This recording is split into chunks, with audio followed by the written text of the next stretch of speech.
Wurt a accueilli du 16 au 30 septembre, dans son siège social à Erstein, une exposition conçue par IMS Alsace, intitulée « Handicap en entreprise, luttons contre les stéréotypes ». Alors l'exposition propose, au fil de 10 panneaux, de présenter ce qu'est le handicap en entreprise et surtout de briser les stéréotypes liés aux travailleurs handicapés. Vous savez peut-être que chaque employeur a une obligation d'emploi de 6% de travailleurs handicapés dans ses effectifs. Alors c'est un calcul un peu complexe, mais il faut savoir que le recrutement de travailleurs handicapés n'est pas le seul moyen de répondre à ces obligations. Il est aussi possible de faire appel à la sous-traitance et de travailler avec des établissements nommés EA et ZAT, entreprises adaptées, établissements et services d'aide par le travail.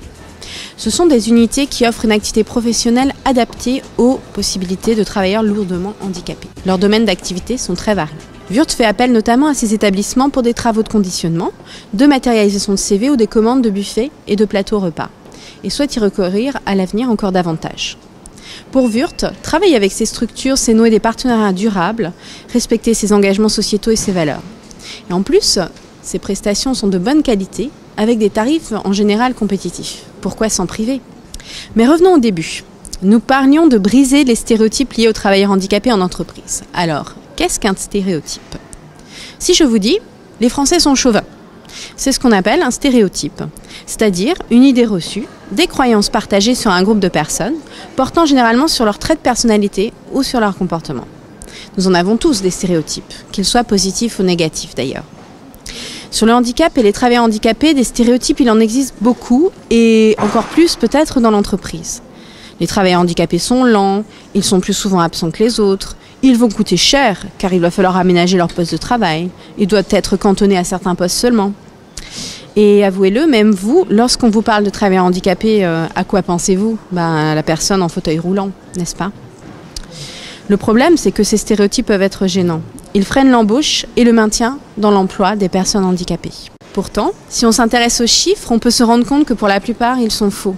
Pour répondre à ces idées reçues, faciliter l'insertion des personnes handicapées, Wurt a souhaité accueillir cette exposition et vous informer aujourd'hui. Alors, commençons par quelques-unes de ces fameuses idées reçues les plus répandues au travail sur les travailleurs handicapés. Savez-vous par exemple que 69% des employeurs et des salariés précisent que les travailleurs handicapés ne sont pas plus absents que les autres? 82% des salariés qui travaillent avec des personnes handicapées estiment que ces personnes sont aussi performantes que les autres au quotidien. Maintenant imaginez, votre chef vous annonce qu'un travailleur handicapé va arriver dans votre service. Comment le voyez-vous? En fauteuil roulant ou avec une canne blanche pour se guider bien sûr. Eh bien vous vous trompez. Les personnes en fauteuil roulant ne représentent seulement 2% des personnes handicapées en âge de travailler. Et dans les faits, la plupart des handicaps sont invisibles. Il peut s'agir de diabète, de problèmes cardiaques, d'un problème partiel d'audition ou encore de problèmes d'articulation. La plupart des handicaps d'ailleurs ne le sont pas de naissance, mais dus au vieillissement, à la maladie ou encore à un accident. En fait, le handicap est bien plus courant qu'on ne le pense. Il paraît d'ailleurs qu'au cours de sa vie active, près d'une personne sur deux sera confrontée à une situation de handicap, de manière durable ou réversible. Finalement, le handicap, c'est beaucoup plus courant qu'il n'y paraît. Pourtant, au travail, peu de salariés se font reconnaître travailleurs handicapés. Ils ont souvent peur d'être stigmatisés, mis de côté, que l'on se moque d'eux, voire même de perdre leur emploi s'ils en parlent. Et puis c'est un sujet tabou et méconnu, le handicap, on n'ose pas en parler. Ainsi, si vous avez des difficultés à réaliser certaines tâches de votre poste de travail du fait de problèmes physiques ou psychologiques, parlez-en à Anne Riff, Carole Masson ou Sandrine Oberlé au sein du service ressources humaines de Wurt France ou alors encore aux médecins du travail. C'est confidentiel, ils pourront vous aider et vous accompagner.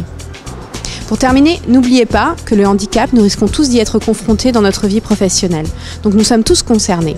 Alors n'attendez pas pour changer de regard.